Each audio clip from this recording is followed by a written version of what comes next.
Bismillahirrahmanirrahim. Assalamualaikum warahmatullahi wabarakatuh. Salam bahagia. Saya Ifah Fidania, Kepala SMA Negeri 1 Cibadak Kabupaten Lebak, Provinsi Banten.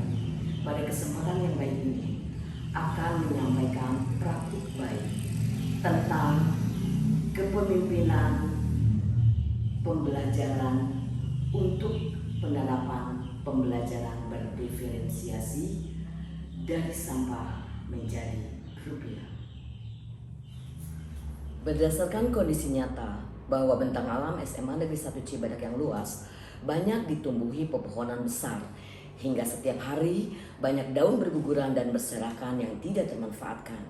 Selain sampah organik yang berasal dari pepohonan, sejak pembelajaran tatap muka kembali diberlakukan, banyak sampah non-organik seperti botol minuman kemasan, plastik es, dan sedotan dihasilkan oleh peserta didik setiap harinya.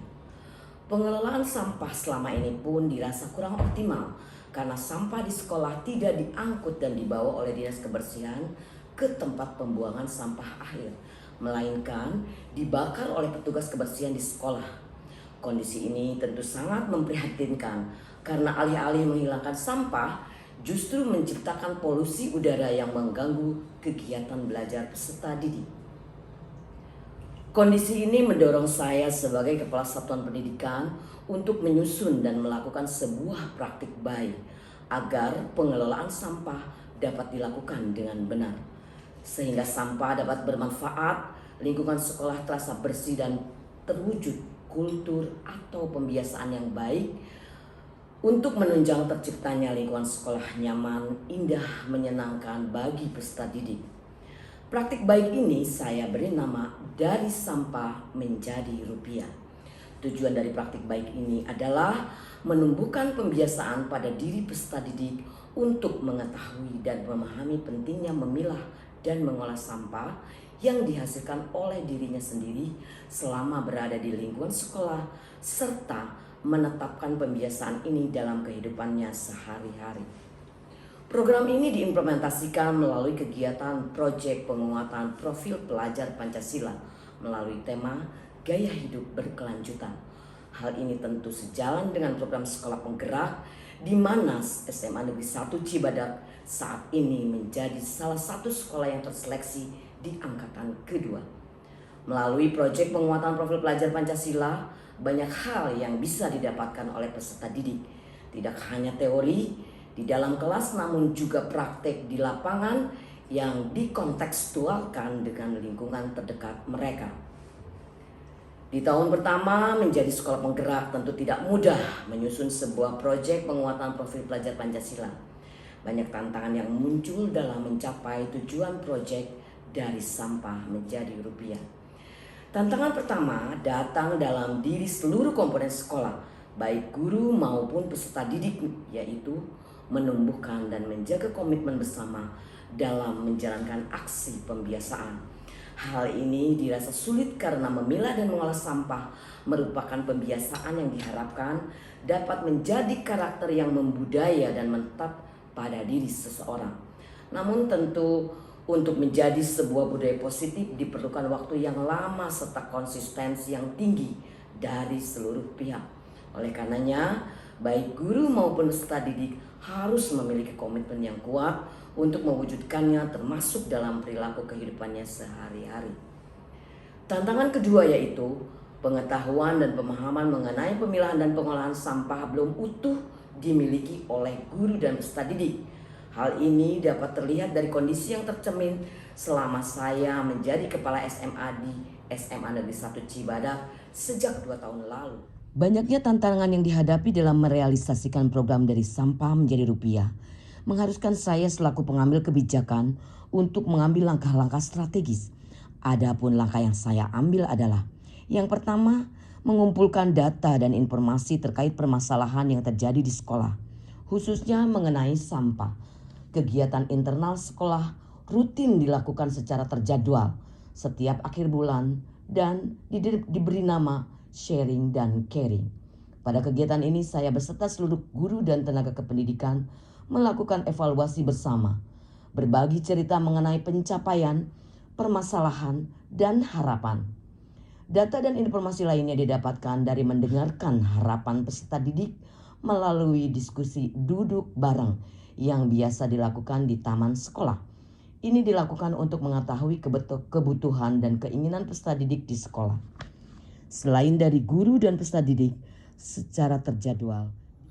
Yang kedua, merencanakan kegiatan dari sampah menjadi rupiah dengan tim pengembang sekolah. Yang ketiga, menetapkan tim fasilitator proyek penguatan profil pelajar Pancasila yang dituliskan dalam bentuk surat keputusan Kepala Satuan Pendidikan. Yang keempat, menyelenggarakan in-house training untuk memberikan penguatan pada guru mengenai implementasi kurikulum merdeka di sekolah penggerak. Yang kelima, mendampingi tim fasilitator proyek penguatan profil pelajar Pancasila dalam menyusun modul dan mengevaluasi proses pembelajaran proyek. Evaluasi dilakukan setiap minggu melalui kegiatan briefing mingguan untuk melihat sejauh mana keterlaksanaan proyek dan memberikan penguatan agar komitmen bersama tetap terjaga. Yang keenam, melaksanakan dan menyiapkan sarana prasarana untuk memfasilitasi berjalannya proyek dari sampah menjadi rupiah. Dalam modul proyek penguatan profil pelajar Pancasila, terdapat 3 tahap yang harus dilakukan. Pertama, tahap pengenalan di mana peserta didik diberikan pengetahuan dan pemahaman secara teori. Pada tahap ini, guru merancang pembelajaran berdiferensiasi sesuai dengan minat dan gaya belajar peserta didik. Tentu guru membutuhkan beragam media dan metode pembelajaran agar tujuan belajar tercapai. Selanjutnya tahap kedua, yaitu tahap kontekstual, di mana peserta didik sudah memiliki konsep mengenai bagaimana memilah dan mengolah sampah. Mereka mulai diperkenalkan dalam bentuk sampah yang ada di lingkungan sekolah. Peserta didik menyusun struktur, merancang mekanisme, dan melakukan sosiodrama pemilahan sampah di bank sampah. Tahap terakhir adalah tahap aksi, di mana peserta didik mulai mengoperasikan bank sampah Semandak Bersinar. Tahap aksi berlanjut pada kegiatan pengolahan sampah hasil pemilahan di bank sampah. Pengolahan disesuaikan dengan jenis sampahnya. Untuk sampah organik diolah menjadi kompos dan sampah non-organik diolah menjadi hiasan yang dapat membuat sekolah menjadi lebih indah. Pada tahun pertama pengoperasian bank sampah ini, kompos yang dibuat digunakan untuk menyuburkan tanaman di lingkungan sekolah terlebih dahulu. Rencana ke depan, kompos akan dikemas dan dijual kepada masyarakat sekitarnya. 2 bulan berjalan, saya merasa bahwa strategi yang saya lakukan untuk mendukung tercapainya tujuan program dari sampah menjadi rupiah sangat efektif. Guru dan peserta didik memiliki komitmen yang terus terjaga. Terlihat dari pembiasan yang terus berlanjut, meskipun tema pertama gaya hidup berkelanjutan pada proyek penguatan profil pelajar Pancasila telah selesai dilaksanakan.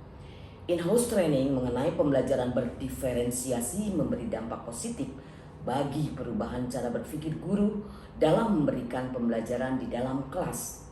Saya sebagai penanggung jawab satuan pendidikan menyadari bahwa faktor keberhasilan salah satunya adalah dengan mendengarkan. Saya berusaha mendengarkan apa yang menjadi kebutuhan dan harapan peserta didik, orang tua, dan guru. Menyediakan sarana dan prasarana yang dibutuhkan untuk terpenuhinya harapan mereka, yaitu mewujudkan sekolah menjadi tempat yang nyaman, indah, serta menyenangkan. Saya pun merasa yakin bahwa setiap peserta didik memiliki kebutuhan dan kita harus melayani kebutuhan tersebut secara maksimal melalui kegiatan yang telah dan akan terus ditumbuh kembangkan di sekolah secara bersama-sama, melengkapi, memperbaiki segala kekurangan, serta mengembangkan segala potensi dan perilaku baiknya. Demikian praktik baik yang telah saya sampaikan. Semoga bermanfaat bagi kita semua. Terima kasih. Assalamualaikum warahmatullahi wabarakatuh.